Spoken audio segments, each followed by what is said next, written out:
Madhav, Dhar, managing partner at GTI Capital Group, joins us in the show right now to celebrate this 11,000 mark. Madhav, hi, good morning. Apologies to keep you waiting. Had just too much on our plates, thanks to 11K to deal with. But really, Madhav, we were chatting with Sanjeev Bhatia from Macquarie as well earlier, and he was talking about forget being circumspect in this market. We know that these are all-time valuations. Let's just focus on three things which are going for us.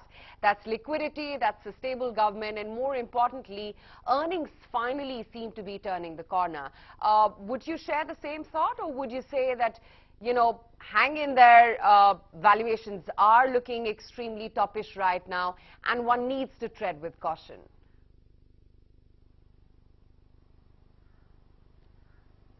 Well, I certainly agree and share the same set of facts. I think the conclusion may be slightly different in the sense that everything that can go right is finally starting to go right, which is domestic flows are very strong, growth and profits are rising, and the sentiment is very strong. But it's also the classic symptoms of a very late stage bull market. Which is, I think, where we are, both globally and in India. Markets are very rational, so when things are going well, it's for very good reasons.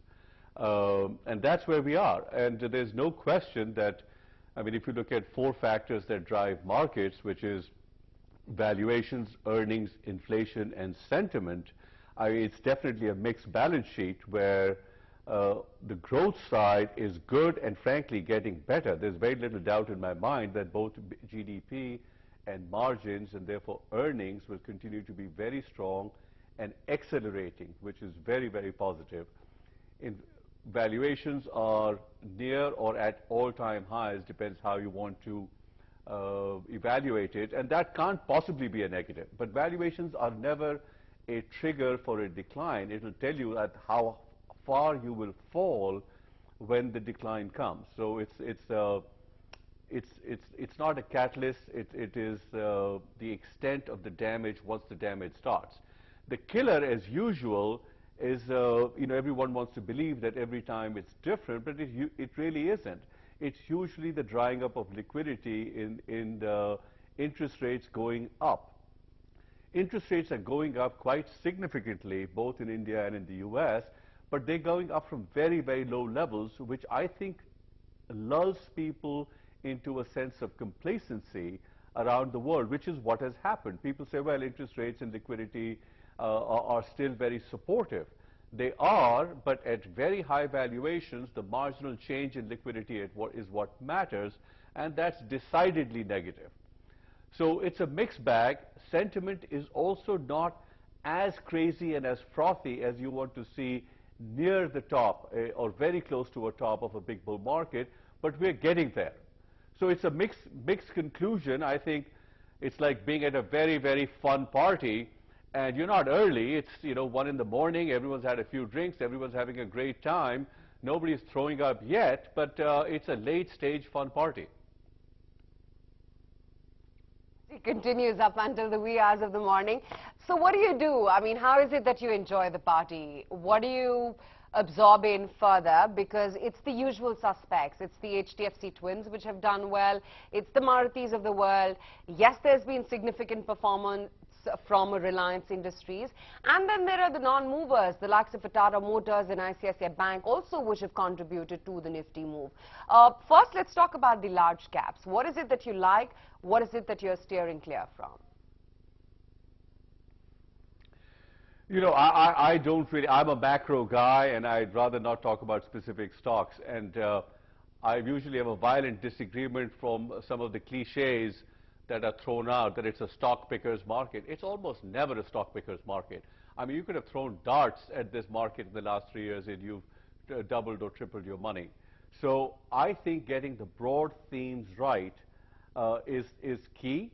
I think staying involved in the markets over long terms is key. People tend to time it, which is a terrible mistake. And I think if you want to make strategic bets, it should be over or underweighting certain sectors. So the difficult thing today is, do you sell or do you hang in there? And I'm so fundamentally, strategically bullish on India long term that I've learned the hard way to really just hold my breath and grit my teeth when it looks like things are getting very extended. And when the inevitable difficult correction comes, you need to just step up and buy. I think this will be no different. I think we'll have probably a very big serious correction sometime in 2018. And at that time, you have to have the nerve to step up and buy. So I think that's one thing, because I do think India is moving up to an 8% growth trajectory. I think the reforms that will get us there are sort of underway, and you don't want to lose your position on a multi-year basis in a country and an economy that's doing that. Having said that, 26 times earnings as the price of entry has never, ever historically been a time to have made great money, and I think this will be no different. So earnings will grow into the PE, and you'll end up being okay. That's my best guess. And in terms of themes and areas, I like some boring, without mentioning names, I think credit, finance, insurance particularly are still very underexploited and are big long-term themes. I think infrastructure in all its forms, from low-income housing to ports to roads to agricultural infrastructure, I think that are going to be big themes. I think the focus has to be on employment, and those are the areas that are necessary condition to getting us there.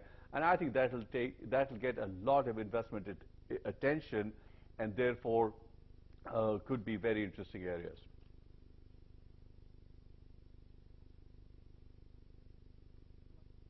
With you last time when we spoke, you did suggest that I should read that famous classic from Peter Bernstein, Against the God, and I ordered that one on Amazon, and I'm quite grateful to you, because now I'm really understanding how to understand risk.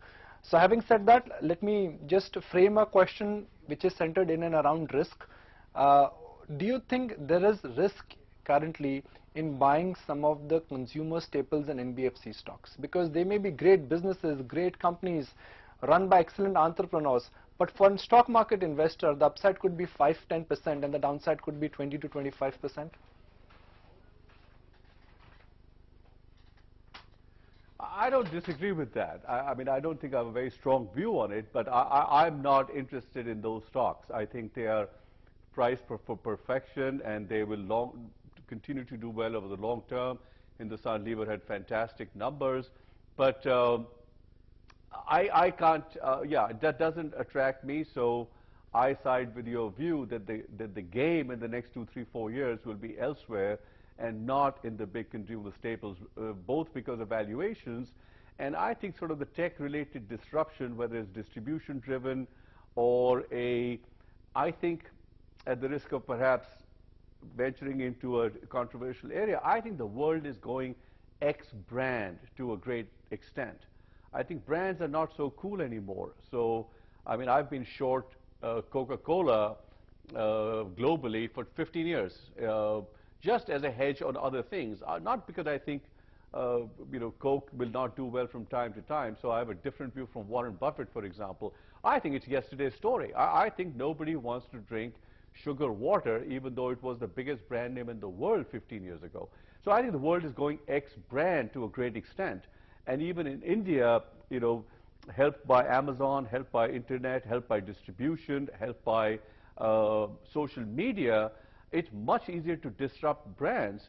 So I just have a hard time paying very high valuations for a brand that is selling, whether it is sugared water or high carbs packaged beautifully to the people. I think it's yesterday's story. So I don't think that's where the game is going.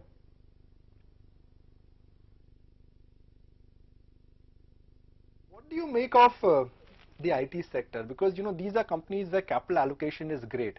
Are they going through a structural disruption, or do you think this disruption is temporary?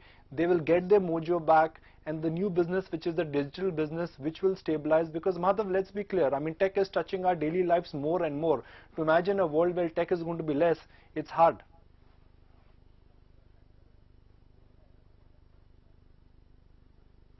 No, I think tech, as you said, I think is almost not a sector anymore. I think every sector is going to be transformed by tech. Either it has to be adapted or mutated or destroyed by tech. So it's not like the old cycles where you could analyze tech, whether it was the Korean Taiwanese semiconductors in the 70s, or whether it was microchips in the 80s, or there's personal computers. So it was a standalone silo that you invested in. But now it affects everything. So when you say tech, it depends what you mean. If you mean what happens to digital payments and to Paytm and some of these unlisted things versus what happens to the big, Infosys of the world, I think those are frankly two different questions to a great extent. And so I think the incorporation and adaptation of tech in every sector, whether it's fintech or whether it's distribution, whether it's even in clothing, let alone the fitness industry and so on, I think that's a structural exponential trend, and if you don't get with it, I think you are going to misunderstand how the modern world is going to work. But whether the old standbys of tech, I think frankly, to me they look undervalued, and certainly some of the companies that have been in the news are starting to restructure and reform. So it's a different game, but I think that could be pretty attractive at these valuation levels after what's happened. So I think both sides of tech seem reasonably interesting to me.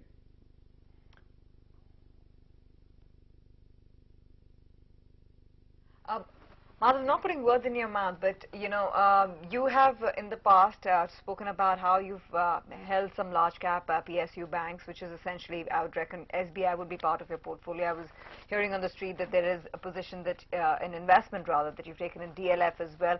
And the theme behind it is really you looking at areas where the broad public perception is bad. I think infrastructure also extends out to that theme because there's not that much capital commitment that's coming in via the equity route or the debt route, especially from foreign investors into infrastructure in India. Do you see that changing? And how should one selectively pick names within infrastructure, real estate, and the stocks where there is fair amount of skepticism?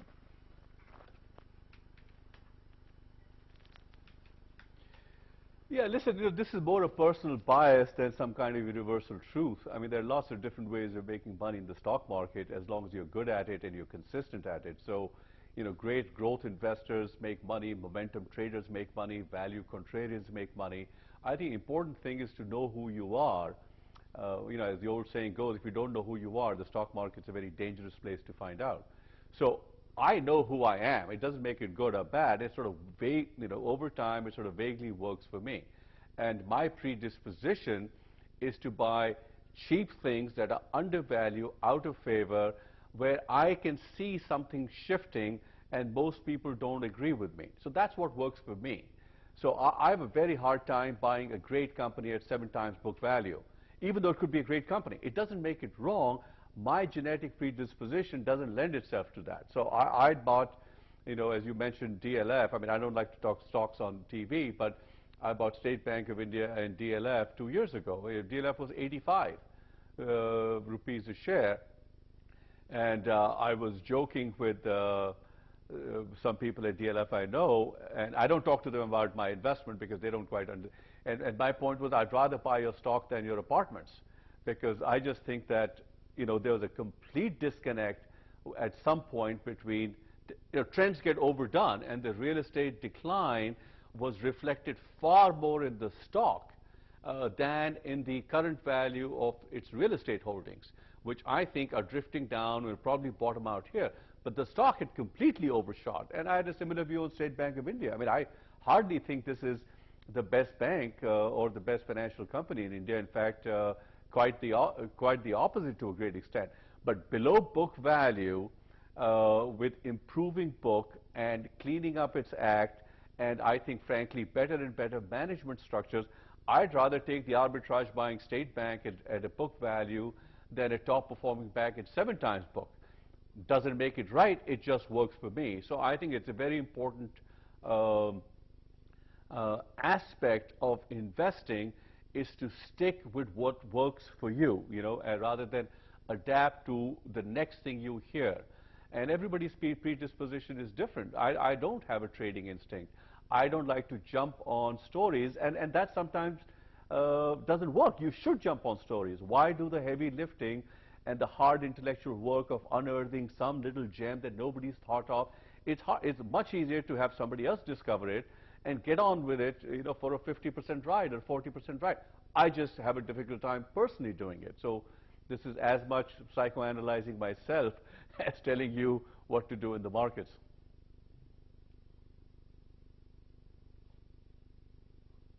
Investing in the markets is also a lot about understanding the psychology of the markets and linking that to your own psychology. But thanks very much, Madhav. I really appreciate you joining us this morning and sharing with us your insights on the markets and how you're viewing markets at the current levels. Have a great day.